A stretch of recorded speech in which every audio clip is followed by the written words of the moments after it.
Page 2, here are your notes for lesson 7.6 on fractional exponents day 2. The first thing you should notice is that this box is directly off of yesterday's notes, so we're following all of the same rules from yesterday. Additionally, something I want to point out is that this video isn't going to necessarily show you any new methods or new ideas, but what it is going to give you is a hodgepodge of different problems that require a basic working understanding of all of the information in the prior videos. And what I'm going to try to do in this video is show you a little bit about how the mind of a math teacher works to make some of these problems easier for you. So a few quick notes. If the bases of the exponents are the same, we're just going to combine the powers. We're going to simplify that way. If the bases are different, but we only have one term, we're going to try to match up the indexes or the indices so that we can put the variables under one root. And with that, I'm just going to get started, and we're just going to work through some of these problems so that you can actually see how some of these tricks are used. So the first problem is 5 raised to the negative 1/2, and I've already done a little writing so you can see I've covered it up here. But the easiest way for me was I knew it didn't work for me in exponential form, so I went ahead and I put it in the radical form. Once it was in the radical form, just like in my last video, I decided that I wanted to deal with the index first, that number on the outside, before I dealt with the negative 1 power. Once I've rewritten it this way, it's really easy to see that that negative 1 is just going to flip this, which is currently in the numerator, down to something that's in the denominator. Here's my little arrow. This is the exact same thing as 1 divided by the square root of 5. But as you all know, we can't leave a radical in the denominator, so we're going to rationalize. We multiply, because there's only one term, by that exact term. As a square root, we can do that, not with other types of radicals, but with this one, because what this does is it essentially says the square root of 5 times the square root of 5, which provides us just the number 5 on the bottom, and then 1 times the square root of 5 gives us the square root of 5 on top. We've now rationalized the denominators. There's nothing else we can do to simplify, so that's my answer. All right, next one, we've got m raised to the 3/4 power times m raised to the 5/4 power. We should know that when we are multiplying two things with the same base, we're going to add their exponents. So this is like saying m raised to the 3/4 plus 5/4, which if we remember our arithmetic is 8/4. But as we showed in the last video, we can reduce this exponent to just be m squared. I think this one's really nice because it starts off as something with a lot of terms, and we end with this super simple answer. Pretty cool. I will admit, even as a math teacher, I looked at this next one and went, oof, that one's a little rough. How am I going to simplify that? Well, the only thing I could really think of to start off was, I wonder if there's a different way to write 9. I leave the root outside alone, but I know that 9 can be written as 3 squared. So my next thought is, well, that gives me a numerator to work with if I put this into the fractional exponent form. So I write this as 3 raised to the 2/6, which I then can see that I reduce to 3 raised to the 1/3, and then I can put it back in radical form if I choose to. For the sake of the video, I'm going to attempt to put everything back in radical form if I can, just to stay consistent. In this case, when I put this back in radical form, I get the cubed root of 3. Just like that. All right, our next problem, that was another tricky one. It took me quite a few steps to figure out. I've got the square root of 2 times the cubed root of 2 raised to the 4th. Well, the only thing I'd think of was it doesn't work for me in radical form, so let's change these down to their fractional exponents. The square root of 2 is the same as 2 to the 1/2 times 2 to the 4/3 power. Remember, when I'm multiplying two things with the same base, I add their exponents. 1/2 plus 4/3 is 11 over 16. So I get 2, not over 16, over 6, my apologies. However, this is another one that didn't make me feel so comfortable because you'll notice in our conditions for simplified expressions, we can't have complex fractions, and the index of any remaining radical should be as small as possible. So when I looked at this one, I thought, well, let me put it back into its radical form. I have 2 to the 11th, I take the 6th root of it. But if I was simplifying just that, I would know that I could take out a 2 to the 6th and put it on the outside. Because this could be rewritten, let's see if I can do it, as 2 to the 6th times 2 to the 5th. When I take that 2 to the 6th out, it simply becomes 2 times whatever is left over in the radical, which in this case is 2 to the 5th. So, by doing this, I not only got rid of that fraction problem that I had, but I also made this look a little bit nicer. We don't want such a big number in the radicand if we can avoid it. So that is our simplified problem. All right, next one, we've got a raised to the 5/6 times b raised to the 1/2. And this one, the bases are different, but we technically have one term. So what we're going to do is match up the indices so we can put it under one root. Well, a to the 5/6, pretty easy to write as a root. However, when we multiply it by the square root of b to the 1, those aren't the same. But I can change the index of this one because I know that b to the 1/2 is the exact same as b to the 3/6. So another way to write this radical, this entire thing, is b raised to the 3 with 6 as the index. Now that I know that, I can put everything under one root as a to the 5th b cubed. Just like that. Now that everything is under one radical, everything is as simple as it can get. I box my answer. All right, let's keep going. This next one, I've got an exponent on the outside, I've got a negative on the inside. Easiest thing to do is let's get rid of that exponent by distributing it into both. This gives me a to the negative 1/2. I'll deal with that in a minute. And b to the positive 1. That's not so bad. I know that this a to the negative 1/2, just from working with my other stuff, is a, going to be a square root, and b, it's going to be a square root of a on the bottom due to this negative 1. I'm not going to show you all the steps for that, but if you'd like to see it, shoot me a quick email. I'd love to go through that problem specifically with you. Since I know that this is the square root of a and I know it's going to be on the bottom of whatever fraction I have, I check out what's next to it. I see that's going to stick around in the numerator.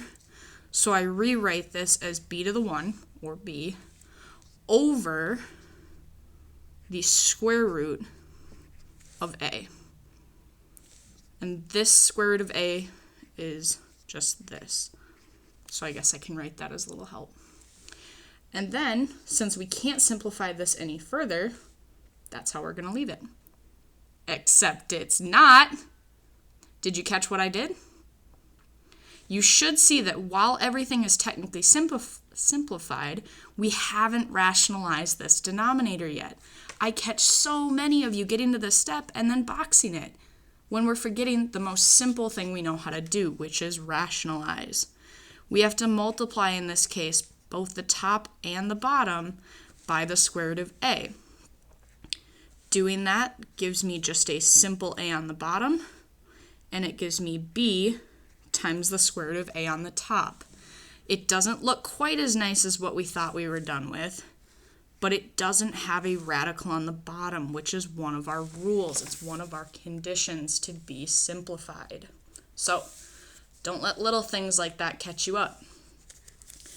All right, let's go to the back, see what's back here for us. First thing we have is 4 divided by x to the 1/3. As usual, I don't really like it in this fractional form. If it doesn't work in the form it's in. Let's rewrite it as its radical. Oof, I have the cubed root of x. I know that the only way to rationalize this is to multiply by something that would cancel this out, that would give me just an x on the bottom. If I multiply by just the cubed root of x, I'm going to get x to the 2/3 on the bottom, which is still a radical. In order to completely get rid of the cube, I only have one x. I need 2 more, so that when I multiply, I get x raised to the 3/3, or just x to the 1. Now that I have figured out what I need to multiply by the top as well. Put a little multiplication dot in there. Now let's simplify. As I said, by rationalizing the denominator, we're left with just x. On the top, we can't really simplify this, and it doesn't make sense to put it back into fractional form. So I'm going to go ahead and leave it as 4 times the cubed root of x squared. That's the simplest form in this case. All right, next one. I've got a ton of terms going on here. I could do it 2 different ways. I could distribute that negative 2/3 in, but what I think I'm going to do instead, I'm going to challenge myself a little bit, is I'm going to turn this into a radical first and then try to deal with the numbers. So the way I'm going to do that is the same way I would do it if it were just a single number inside, not this entire expression. I'm still going to put the expression in as my radicand, but I'm then going to put the 3 outside and put the negative 2 inside. And just as I was doing in my last video, I'm going to deal with each piece separately. As I look at this, I notice each of these can be uncubed. So that's what I'm going to go ahead and do first. I'm going to rewrite this as the cubed root of my radicand, I apologize, x to the 6th, y to the negative 9th. And then once I have determined that, then I'm going to take it to that negative 2 power, which essentially will just put it on the bottom and square it. Excuse me. So let's do that. The uncubed version, or the cubed root version of 8 is 2. The uncubed version of x to the 6 is x squared. And the uncubed version of y to the 9th is not possible. So I'm going to leave that one alone for right now. I'll deal with that one in just a minute. I'm going to give it as y to the negative 9th. But I'm still going to give it this negative 2. Now I'm going to deal with this as a exponent, and that might solve my y to the negative 9th problem as well. I'm going to distribute this into each of my terms so that I have, excuse my voice, 2 to the negative 2, x to the negative 4, and then because I'm just distributing this in, it's the same thing as multiplying it there. So I get the cubed root of y to the 18th. Hey, that's really convenient because that did actually solve my problem of having that negative exponent. Y to the 18th is y to the 18th divided by 3, or just y to the 6th. So when I distributed that and gave that negative 2 to the negative 9, let's now simplify this down. I should be making these as equal signs because they're all equal to each other. 2 to the negative 2 is 1 over 4. I'm multiplying it by 1 over x to the 4 because the negative pops down to the bottom. And then we just said the cubed root of y to the 18th is y to the 6th over 1. Let's just put all of those great ideas back together and write it as y to the 6th over 4 x to the 4th. Now, if you had distributed that negative 2/3 in first, it might have saved you some steps, But I personally like this method just because I like seeing each individual step and how the 3 and the -2 affect the problem individually. If you do it the other way, more power to you. If you want to see it done the other way, shoot me a quick email. I'm always happy to help. But for now, let's move on. I have this giant fraction raised to the -2. Oof. I think I'm just going to go ahead and distribute that in right away. Let's try to make sure we don't have to deal with that later in the problem. In this case, this then simplifies to 2 to the -2 times x to the +4, all divided by 3/2 times -2 is going to be x to the -3. This problem actually started out looking really bad, but once you see this here, all this does is flip the 2 to the -2 to the bottom and the x to the -3 to the top, or x to the 3 times x to the 4th over 2 times 2 is 4. Take that one step further by adding those exponents. You get x to the 7th over 4. There you be. This is why I always say don't be intimidated by really gross looking problems. These are sometimes easier to solve and come up with a nicer answer than the problems that looked nicer but end up having a really gross answer. All right, 2 more. Stick with me. You're doing great. This one, we've got m to the 1/2 minus 1. If I rewrite that in radical form, I'm going to see that it's 1 divided by the square root of m minus 1. The only way to get that square root of m out of the denominator is to multiply by the conjugate, which in this case is square root of m plus 1. I showed you that in my last video. It's also in a few others, but if you need some refreshers on that, I'd love to help you out. Whatever you do to the bottom, you must do to the top. And there we go. Remember, we multiply by the conjugate because it gets rid of the square roots. Square root of m times square root of m is m. I get a positive square root of m, a negative square root of m. When I multiply those cancel out, and then a -1. On the top, I get 1 times that, which is just square root of m plus 1. I can't cancel or simplify anything because there's addition and subtraction. So we are done. We are good to go there. All right, this last one looks super tricky, but if we remember how fractions work, it's actually a pretty quick problem.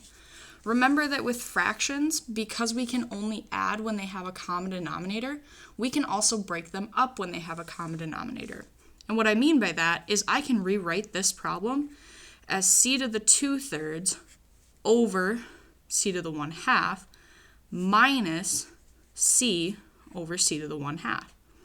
And if you go backwards, you'll see that this is equivalent to that as well. Now I know that when I have the same base with different exponents, I just subtract their exponents. 2/3 minus 1/2 is going to be c to the 1/3. C to the 1 over 1, or 2 over 2, minus 1/2 is c to the 1/2. And now I have c to the 1/3 minus c to the 1/2. Some of you might want to subtract the exponents. Don't do it. Remember, we can only combine exponents when we are multiplying. We cannot do it when we're subtracting. Now, I personally would take this form on a test. However, if you'd like to see it in radical form, it's also pretty simple. It's the cubed root of c minus the square root of c. We'll throw the 2 in there for posterity. Again, I would take either of those. Both look equally nice, and they're both simplified as far as they can be according to our condition. So, we are happy. That was a lot. I know we went through a lot of problems. Thank you for sticking with me. If you have any questions, please don't hesitate to let me know.